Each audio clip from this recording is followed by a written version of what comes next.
चंद्रपुर में हुई शराबबंदी को लेकर चंद्रपुर डिस्ट्रिक्ट लिकर एसोसिएशन की ओर से नागपुर में आमरण अनशन किया जा रहा है। अनशन दौरान बैठे आंदोलनकर्ताओं का कहना है कि शराबबंदी के निर्णय के बाद शराबबंदी को कितनी सफलता मिली, यह तो हालत ही बयां कर रहे हैं। शराबबंदी का निर्णय होने बावजूद भी धड़ल्ले से शराब बिक्री हो रही है।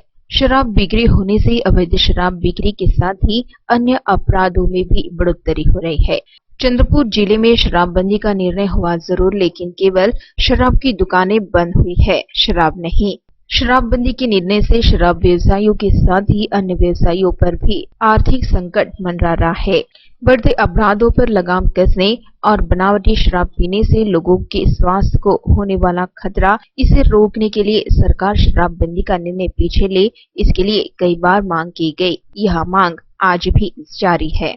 चंद्रपुर में हुई शराबबंदी को लेकर चंद्रपुर डिस्ट्रिक्ट लिकर एसोसिएशन की ओर से नागपुर में पटवर्धन मैदान पर आमरण अनशन शुरू किया गया, जिसमें सैकड़ों की तादाद में लाइसेंसी शराब व्यापारी शामिल हुए। इस आंदोलन में बड़ी तादाद में महिलाएं भी शामिल रही। चंद्रपुर जिले में शराबबंदी का निर्णय लिए जाने से इस निर्णय से कई लोगों पर आर्थिक संकट मंडरा रहा है। कई लोग बेरोजगार हुए हैं, जिससे शराबबंदी हटाई जाए। इस प्रमुख मांग के लिए चंद्रपुर डिस्ट्रिक्ट लिकर एसोसिएशन की ओर से आमरण उपोषण शुरू किया गया। चंद्रपुर जिले में 1 अप्रैल 2015 से शराबबंदी की गई, जिससे बनावटी शराब के साथ ही अन्य अवैध धंधे में बढ़ोतरी हुई है। इतना ही नहीं, शराबबंदी से कई लोग रास्ते पर आ गए हैं। उद्योग बाजार की मंदी, बढ़ते अपराध, होटल व्यवसाय का हुआ खर्चीकरण, बेरोजगारी, ऐसे कई सवाल निर्माण हुए, जिससे चंद्रपुर के साथ ही गढ़चिरौली और वर्धा जिले में शराबबंदी पर पुनर्विचार करने के लिए सेवानिवृत्त न्यायमूर्ति का समावेश की समिति स्थापन करे। शराबबंदी का निर्णय पीछे लिया जाए, इन मांगों का समावेश है। नागपुर में शुरू किए गए आमरण अनशन के दौरान आंदोलनकर्ताओं का कहना है कि चंद्रपुर में हुई शराबबंदी के बाद वहां पर आपराधिक गतिविधियां बढ़ चुकी है और इतना ही नहीं तो युवा वर्ग ड्रग्स का शिकार भी बन रहा है। इस अनशन के दौरान चंद्रपुर डिस्ट्रिक्ट लिकर एसोसिएशन के अध्यक्ष दीपक जायसवाल ने शराबबंदी से व्यापार में छाई मंदी और विपरीत परिणामों को बयां किया।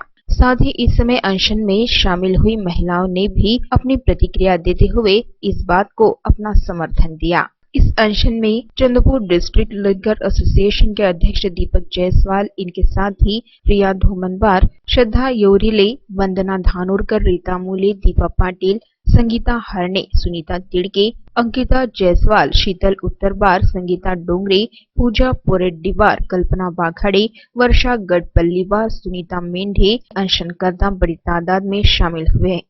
चंद्रपुर जिले में दारूबंदी तो हुई है, लेकिन दारू की दुकानें बंद हुई, दारू नहीं बंद हुई, ये हमारा कहना है। दारू खुलेआम बिक रही है और गलो गली बिक रही है। जो पहले दुकानें थी वही ठीक थी, अभी जो 514 दुकानें थी अभी 5000 दुकानें हो गई है। तो मेरा ये कहना है कि इसमें शासन का भी नुकसान हो रहा है, रेवन्यू का नुकसान हो रहा है, दूसरा विषारी दारू से लोग मर रहे हैं, ड्रग्स आ गया है। इसके कारण पूरा चंद्रपुर की जनरेशन जो नई पीढ़ी है वो बर्बाद हो रही है। तो मेरा ये कहना है कि जो दारू जो बंदी की है वो गलत तरीके से हुई है, वो दारूबंदी उठाई जाए चंद्रपुर की और फिर से चंद्रपुर में दारू की जो दुकानें थी शासन मान्य वो शुरू की जाए। क्या असर पड़ा है दारूबंदी करने के बाद? दारूबंदी के बाद हर बिजनेस पे असर पड़ा है। पहले ऐसा लगता था बिजनेसमैनों को कि दारूबंदी के बाद हमारे बिजनेस बढ़ जाएंगे, बाकी के बिजनेस वालों को, लेकिन जैसे दारूबंदी हुई और हमारा जो पैसा था खेलता था मार्केट में, वो खेलना बंद हो गया। उसके सभी बिजनेस पे विपरीत परिणाम हो गए, सबके बिजनेस घट गए, आधे पे आ गए। इवन प्लॉट के जो रेट है 1000 रुपए फुट था वो 400 रुपए में मिलने लग गया, इसलिए कि मार्केट में पैसा ही नहीं है। और हमने जो कर्जा लिया था बैंक का, आज हम कर्जा के इंस्टॉलमेंट भी भर नहीं पा रहे हैं और सब अकाउंट हमारे एनपीए हो गए। यानी वहां का कर्जा तो नहीं बन पा रहा है, हम LIC के इंस्टॉलमेंट भर नहीं पा रहे, हमारे बच्चों को सही तालीम नहीं दे पा रहे, घर का खर्चा चलाना मुश्किल हो गया है, नौकर पालना मुश्किल हो गया है। ये परिस्थिति आज हमारे पे 2.25 साल में आ गई है। इसके उलट जो अवैध दारू बिक रहे हैं, जो क्रिमिनल्स लोग थे, आज वो मालामाल हो गए और साथ में ये 2 ही लोग मालामाल हुए हैं, बाकी सब लंबे हो गए। इस दारूबंदी का तकरीबन कितने लोगों पर असर पड़ा है? देखो, हमारे लोगों पे तो पड़ा ही है, लेकिन हमारे साथ जो जुड़े हुए व्यवसायी थे, आज जैसे एक बार का उदाहरण लो, एक बार में 40 कर्मचारी काम करते हैं। आज वो 40 कर्मचारी को हमने निकाल दिए। 40 कर्मचारी की फैमिली लो, उनके 2 बच्चे, उनकी बीवी, उनके माँ बाप में से एक, ऐसे हमारे 8,000 कर्मचारी थे जो आज बेरोजगार हो गए। तो 40,000 लोग और बेरोजगार हो गए। हमारे जो आज 500 लाइसेंसी है, हमारी पूरी फैमिली बर्बाद हो गई, कहीं की नहीं रही। और आज शासन का जो मेन नुकसान हुआ है वो बहुत बड़ा नुकसान है, जो कि कोई भर के निकाल नहीं सकता। कितना भी किसी ने बोला कि हम 700 करोड़ की भरपाई निकालेंगे, लेकिन वो निकाल नहीं सकता, क्योंकि महाराष्ट्र शासन पे कर्जे का बोझा इतना बढ़ चुका है।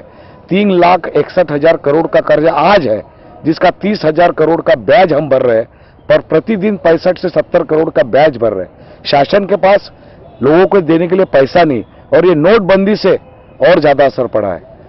दारूबंदी से तो असर पड़ा है, लेकिन ये नोटबंदी का भी बहुत बड़ा असर पड़ा है कि मार्केट में नई करेंसी नहीं है, और आज 100 रुपए की नोट सबसे भारी होगी। तो आप बताइए कि पहले से ही मंदी और ये नोटबंदी का, ये दोनों का जबरदस्त असर हमारे जिले पे तो पड़ा है। और कामगार, कष्टकरी कामगार को, और ये जो आपकी मांगे अगर पूरी नहीं करते सरकार, तो आप क्या करोगे? देखो, हमारी मांगे पूरी नहीं करते तो हमारा तो आमरण अनशन चालू है। अगर 17 तारीख के बाद भी अगर हमारी बात नहीं सुनी गई, हमारा कहना एक ही है कि आप ये तीनों जिलों का आढ़ावा लो, इसके लिए एक कमेटी गठित करो रिटायर्ड जज की, और उसका रिपोर्ट 1 महीने के अंदर आना चाहिए, सालों गिनती नहीं।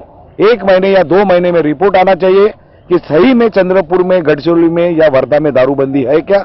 अगर नहीं है तो वो रिपोर्ट के आधार पर तीनों जिलों में फिर से दारू की दुकानें शुरू करना चाहिए, जिसमें सरकार का भी काम अच्छा होगा, लोगों को भी अच्छी दारू मिलेगी, और शासन का भी 1000 करोड़ का रेवेन्यू बढ़ेगा। हम ये कहना चाहेंगे, सच में दारूबंदी हुई है? चंद्रपुर डिस्ट्रिक्ट जो ड्राई डिस्ट्रिक्ट करके डिक्लेयर किया गया है, सच में हुआ है क्या? पहले तो चंद्रपुर में साल में, यानी वैसे तो साल में बताया जाता है कि 34 या 35 दिन ड्राई डिस्ट्रिक्ट करके डिक्लेयर किया जाता है, लेकिन अब वैसा नहीं है। अब तो 24 आवर्स दारू मिलती है, और आपके घर में घर पहुंच मिलती है। आप फोन करो, आपके यहाँ दारू आ जाती है। आप लेबर क्लास में जाके देखिए, इस साल दिवाली में कितने घरों में दिवाली मनाई गई है। इस साल दिवाली नहीं मनाई गई है क्योंकि जो 100 रुपए की दारू मिलती थी, जो 50 रुपए की जो दारू मिलती थी, अब 150 रुपए में मिल रहा है। एक आदमी का लेबर कितना कमाता है रोज का? 300 रुपए। वो रोज के 2 नीप पीता है, गए 300 रुपए पूरे। वो घर में क्या देगा? बच्चों को क्या खिलाएगा? बीवी को क्या पहनाएगा? और खुद क्या खाएगा? ऐसे भूखे मर रहे चंद्रपुर के लोग, और लेबर क्लास पे सबसे ज्यादा इफेक्ट हुआ है इसका। मैडम, आप जाके देखिए, वहां पे रो रही है लेबर, रो रही है। और हम लोगों का सोचोगे तो हम लोग कर्जे के नीचे डूब रहे हैं दिन ब दिन। हम लोगों की भी हालत इतनी अच्छी नहीं है। बैंक हमारे प्रॉपर्टी नीलाव कर रही है, क्योंकि कोई भी इलीगल काम चंद्रपुर डिस्ट्रिक्ट में आपको कोई पेपर में पढ़ा नहीं होगा, ना ही मैंने पढ़ा है। लेकिन अब ड्रग्स बिका जाता है। ड्रग्स किस तरीके से बिका जाता है? हमारे सामने सवेरे एक आदमी आए थे, उन्होंने बताया कि 10 रुपए की पूड़ी आती है, उसमें इतना ड्रग्स रहता है। वो बच्चा पहले 10-10, 20-20 रुपए घर में मांगता था, फिर उसने 100, 200, 500, 1000 रुपया घर में चोरी करना चालू कर दिया। तब घर में पता चला कि ये बच्चा ड्रग्स एडिक्ट हो गया, और कुछ दिन पहले उसकी डेथ हो गई ड्रग्स पीने की वजह से। यानी हमारे आने वाली पीढ़ी के गुनहगार पैदा करना है क्या अपने को? तो उससे अच्छा भाई हमारी गवर्नमेंट से एक ही रिक्वेस्ट है कि हमारे हटाए हुए जो ड्राई डिस्ट्रिक्ट करके चंद्रपुर डिस्ट्रिक्ट आपने डिक्लेयर किया है, प्लीज आप वो फिर से चालू कर दीजिए, क्योंकि चंद्रपुर जिले की हालत बहुत बहुत खराब है, बहुत ज्यादा। इसके अलावा तो हम कुछ कह नहीं सकते। हमारी तो छोड़िए, आप जाके देखिए, जैसे सर ने कहा था रिटायर्ड जज की एक कमेटी अरेंज कीजिए, उनके थ्रू आप पता करिए, और उसको सालों मत लगाइए, 1-2 महीने में उसका डिसीजन लीजिए। हम गवर्नमेंट के फेवर के लोग हैं, हम कोई गवर्नमेंट के खिलाफ जाने वाले नहीं है, ना ही हमने इसके पहले कभी ऐसा कुछ काम किया। हम फर्स्ट टाइम घर के बाहर निकले हैं, क्योंकि हमारा वहां रहना दोबर हो चुका है। हम चंद्रपुर डिस्ट्रिक्ट में रह नहीं पा रहे, क्योंकि रास्ते में, गली कुचड़े में, जहां जहां आप नहीं सोच सकते, वहां वहां दारू बिक रही है। हमारे घर के आजू बाजू में दारू बिक रही है। हम आस पड़ोस में जाके नहीं बैठ सकते। हम चंद्रपुर में खुद को सेफ नहीं महसूस कर रहे। हमारी अकेली की तकलीफ नहीं है, सब लेडीज की तकलीफ है। अब जाइए, मिलिए और बोलिए। हमारी एक ही आपसे दरख्वास्त है कि आप जाइए, प्लीज जाइए मैम। आप भी जाके देखिए चंद्रपुर में, छुपे कैमरा लेके जाइए। अब खुलेआम तो ऐसी जगह नहीं जा सकते, क्योंकि वो लोग अच्छे लोग नहीं है जो दारू बिक रहे। वो चाकू, छुरे, बंदूक ये ले लेके घूमते हैं। अच्छे लोग ये काम नहीं कर सकते। हम लोग लाइसेंस से, हम गुंडे नहीं है मैम, गुंडे अभी निकले हैं बाहर। और एक गुंडा संभालना अपने से तकलीफ वाला है, जैसे दाऊद इब्राहिम है, उसको अपन नहीं संभाल सकते। जाइए मैम, चंद्रपुर जिला में तो कितने तो भी गुंडे पैदा हो रहे, छोटे छोटे बच्चे। आपको पता होगा 14 साल के बच्चे को दारू बेचते हुए पकड़ा गया है।